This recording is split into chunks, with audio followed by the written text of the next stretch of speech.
जय झूलेलाल। मुंहिंजे चैनल सिंध समाज ते तव्हां सभिनि जो स्वागत आहे।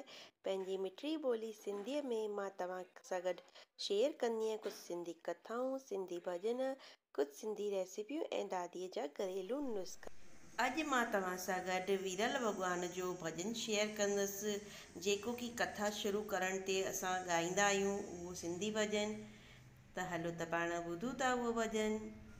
आयो वीरल भॻवान जंहिंजो सुठो आहे मान, जंहिंजो वॾो आहे मान। अचो अचो कथा कयूं प्रेम सां, ओ भेनरूं प्रेम सां।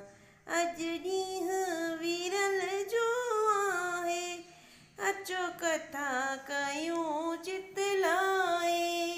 जिन कयो अभिमान तिन के मिलियो की न मान, मता कयो अभिमान। अचो अचो कथा कयूं प्रेम सां, ओ भेनरूं प्रेम सां। कयूं वीरल भॻवान खे पुकार, कालहू निर्धन जो सार। ईंदो वीरल भॻवान लवनो मन जो गुमान, मता कयो अभिमान। अचो अचो कथा कयूं प्रेम सां, ओ भेनरूं प्रेम सां। हिकु आश दासीअ खे आहे, सात वीरल भॻवान पुॼाए।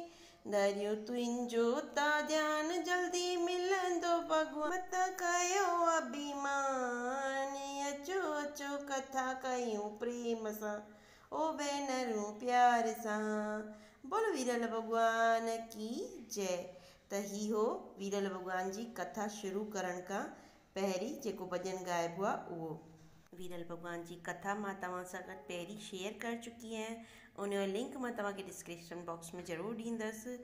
ऐं वरी मिलंदासीं पाण जल्दी ई आरती ऐं वीरल भॻवान जे भोग जे भॼन सां गॾु। तेसिताईं सभिनि खे जय झूलेलाल ऐं जय श्री कृष्ण।